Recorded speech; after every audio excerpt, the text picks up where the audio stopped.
80년대부터 현대까지 한국 영화의 전반적인 주제의 변화와 그 변화가 일어난 이유에 대해서 답변해 주실 수 있겠습니까? 네.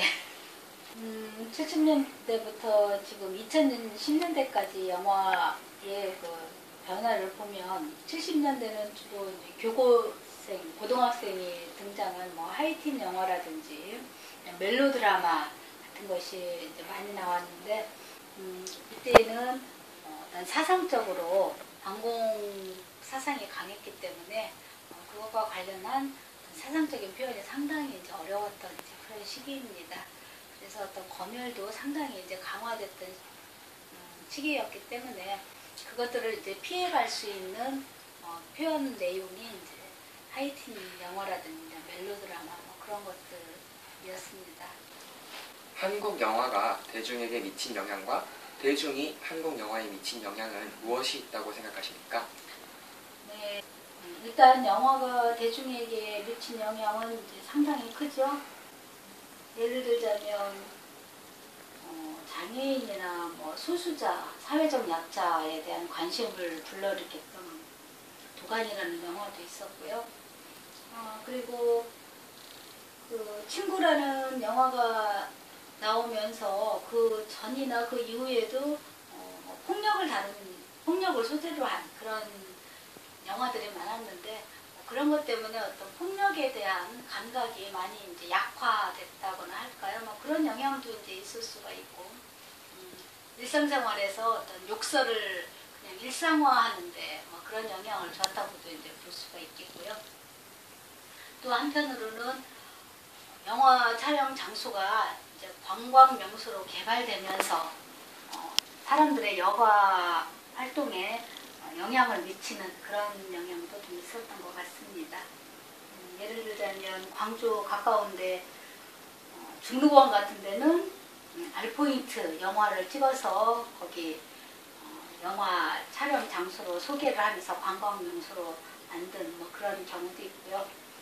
그 가까이 이제 메타세콰이아 같은 길에서는 이제 영린을 찍으면서 워낙 유명했던 곳이기도 하지만 영화로 인해서 더 관광 명소로 부각되는 그런 면들은 영화가 대중에게 미치는 한 영향이라고 이제 볼 수가 있겠죠.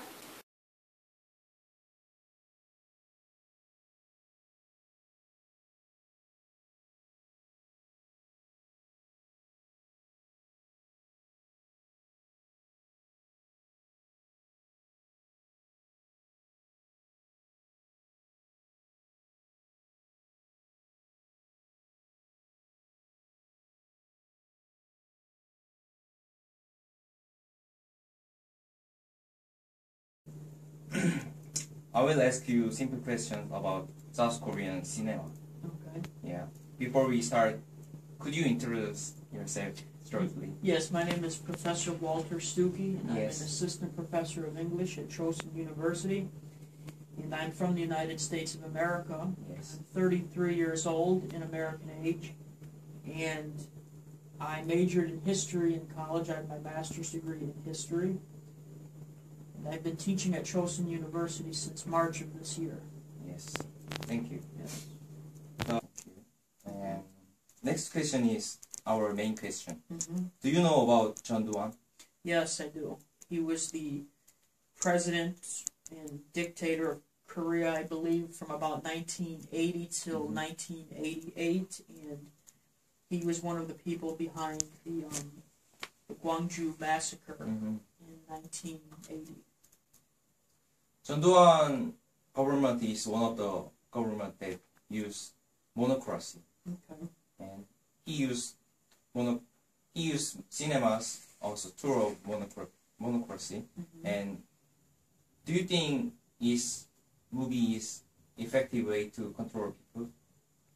Yes, I think that using movies and TV shows or newspapers or books are all effective ways to control people. No doubt Chun Doo-hwan did this, Yes. as well as dictators in other countries. And I think that one way to shape people's opinions and the way they think is through movies. We see this all over the world. Even in the United States this is used. But I think when you live in a country that has a dictator and people have few liberties and few rights, freedom of speech is limited, freedom of opinion, freedom of expression, movies become an even more powerful tool because you only get to see one side. And in the case of Chun Doo-hwan, no doubt the side he wanted you to see in the movies was a pro-government, a pro-authoritarian, centralized government.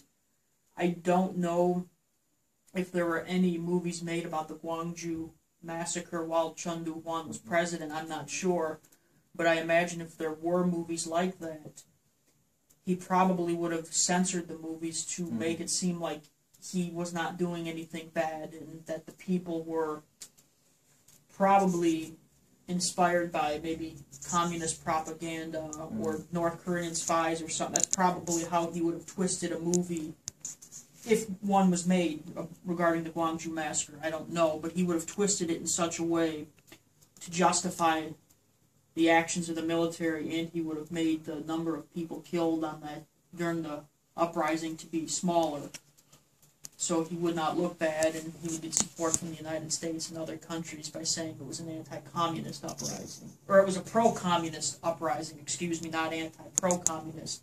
I think he probably would have used movies for something of that nature, and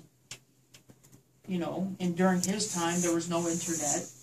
Most Koreans, I don't know if they had phones, there were no cell phones, no internet, radio was controlled, so it's hard for people to get true information. So they see a movie and they think, oh, this is what happened, and they don't think critically about who's producing the movie and why, and as a result they believe what the government wants them to believe. They believe what Chun Doo-hwan wants them to believe.